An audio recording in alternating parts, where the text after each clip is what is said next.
ಮಾಜಿ ಮುಖ್ಯಮಂತ್ರಿಗಳಂತ ಮಾನ್ಯ S M Krishna ಅವರು ನಮ್ಮನ್ನು ಅಗಲಿದ್ದು ಭಾಳ ದೊಡ್ಡ ಒಂದು ಆಘಾತವನ್ನು ನಮ್ಮೆಲ್ಲರಿಗೆ ತಂದಿದೆ. ಅವನು ಭಾಳ ಹತ್ತಿರದಿಂದ ನಾನು ನೋಡಿದ್ದೀನಿ.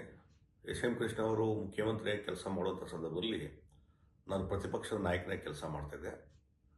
ಹೀಗಾಗಿ ಅವರ ಒಂದು ಆಡಳಿತ ವ್ಯವಸ್ಥೆ ಮತ್ತು ಅವರ ಒಂದು ವಿಷನರಿ ನನ್ನ ಕಣ್ಮುಂದೆ ಇದೆ.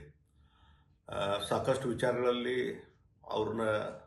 ಅವ್ರ ಸರ್ಕಾರವನ್ನು ಟೀಕೆ ಮಾಡ್ತಾಯಿದ್ರು ಸಹಿತ ಎಲ್ಲ ಹಂತದಲ್ಲಿ ಭಾಳ ತಾಳ್ಮೆಯಿಂದ ಇವತ್ತೇನು ನಾವು ನೋಡ್ತಾ ಇದ್ದಲ್ಲ, ಇವತ್ತು ಪಾರ್ಲಿಮೆಂಟ್ ಇರ್ಬೋದು, ಅಸೆಂಬ್ಲಿ ಇರ್ಬೋದು, ಭಾಳ ಗೊಂದಲದಲ್ಲಿ ನಡೀತಾ ಇದ್ದಾವೆ.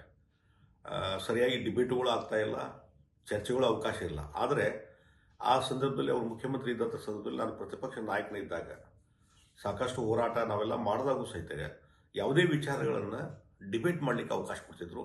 ಒಳ್ಳೆ ರೀತಿಯಿಂದ ಪರಿಣಾಮಕಾರಿಯಂಥ ಡಿಬೇಟ್ಗಳು ನಡೀತಾ ಇದ್ವು. ಅದಕ್ಕೆ ಭಾಳ ತಾಳ್ಮೆಯಿಂದ ಉತ್ತರ ಕೊಡ್ತಿದ್ರು. ಮತ್ತು ಇನ್ನೊಂದು ನಾನು ವಿಶೇಷವಾಗಿ ಎಸ್ ಎಂ ಕೃಷ್ಣ ಅವರಲ್ಲಿ ನೋಡಿದ್ದಂತಂದರೆ, ಒಂದು ಆಡಳಿತ ಸುಧಾರಣಾ ಒಂದು ರೀತಿಯಲ್ಲಿ ಭಾಳ ಉತ್ತಮವಾಗಿ ಆಡಳಿತ ನಿರ್ವಹಣೆ ಮಾಡಿ ಆಡಳಿತ ವ್ಯವಸ್ಥೆಯಲ್ಲಿ ಸುಧಾರಣೆ ತರುವಂಥ ಕೆಲಸ ಮಾಡಿದರು. ಮತ್ತು ಅದರಲ್ಲಿ ಭಾಳ ಪ್ರಮುಖವಾಗಿ ಅವರು ಹಣಕಾಸು ಸಚಿವರಾಗಿ ಕೆಲಸ ಮಾಡಿದ್ದಾರೆ. ಅದರಲ್ಲಿ ಆ ಬಜೆಟ್ ಯಾವ ರೀತಿ ಇರಬೇಕು ಮತ್ತು ನಮ್ಮ ಆರ್ಥಿಕ ಶಿಸ್ತನ್ನು ಯಾವ ರೀತಿ ಕಾಪಾಡಿಕೊಂಡು ಹೋಗಬೇಕು ಅನ್ನುವಂಥ ರೀತಿಯಲ್ಲಿ ಚಿಂತನೆ ಮತ್ತು ಅದನ್ನು ಬೇರೆ ಬೇರೆ ಕಾನೂನುಗಳ ಮುಖಾಂತರ ಅದನ್ನ ಇಂಪ್ಲಿಮೆಂಟ್ ಮಾಡಿದ್ದು. ಬಜೆಟದ ಇತಿಮಿತಿ, ಎಷ್ಟು ಇದರಲ್ಲಿ ಖರ್ಚು ಮಾಡಬೇಕು, ಎಷ್ಟು ನಮ್ಮ ಬಜೆಟ್ ಲಿಮಿಟ್ ಇರಬೇಕು, ಅದರ ಖರ್ಚು ವೆಚ್ಚ ಎಷ್ಟು, ಇದನ್ನೇ ಒಂದು ರೀತಿ ಕಾನೂನು ಬದ್ಧತೆ ಮತ್ತು ಶಿಸ್ತನ್ನು ತರುವಂಥ ಕೆಲಸ ಬಹುಶಃ ಯಾರ್ದಾರ ಕಾಲದಲ್ಲಿ ಮಾಡಿದರೆ ಅದು ಎಸ್ ಎಂ ಕೃಷ್ಣ ಅವ್ರ ಕಾಲದಲ್ಲಿ. ಮತ್ತು ಅಷ್ಟೇ ಅಲ್ಲ, ಅದೇ ಪರಂಪರೆಯನ್ನು ಎಸ್ ಎಂ ಕೃಷ್ಣ ಅವರು ಈ ಒಂದು ಆರ್ಥಿಕ ಶಿಸ್ತನ್ನು ಏನು ತೊಗೊಂಬುದಿರಲ್ಲ, ಅದನ್ನು ಇವತ್ತಿನ ಎಲ್ಲ ಸರ್ಕಾರಗಳು ಅದನ್ನು ಫಾಲೋ ಮಾಡ್ತಾ ಇದ್ದಾರೆ. ಇದು ಭಾಳ ಒಂದು ವೈಶಿಷ್ಟ್ಯಪೂರ್ಣವಾದಂಥ. ಹೀಗಾಗಿ ಒಬ್ಬ ವಿಷನರಿ ಇರುವಂಥ ವ್ಯಕ್ತಿ, ಬೆಂಗಳೂರಿನ ಅಭಿವೃದ್ಧಿ ಬಗ್ಗೆ ಭಾಳಷ್ಟು ಕಾಳಜಿ ಹೊಂದಿ ಸಾಕಷ್ಟು ಅದರಲ್ಲಿ ಅಭಿವೃದ್ಧಿ ಪರವಾದಂಥ ಕೆಲಸ ಕಾರ್ಯಗಳನ್ನು ಮಾಡಿದರು. ಇಡೀ ಕರ್ನಾಟಕದ ಒಂದು ಅಭಿವೃದ್ಧಿಗೆ ಒತ್ತು ಕೊಡುವಂಥ ಕೆಲಸವನ್ನು ಮಾಡಿದರು. ಹೀಗಾಗಿ ಒಬ್ಬ ಉತ್ತಮ ಆಡಳಿತಗಾರ ಮತ್ತು ಒಳ್ಳೆಯ ಮುಖ್ಯಮಂತ್ರಿಯಾಗಿ ಕೆಲಸ ಮಾಡಿದರು.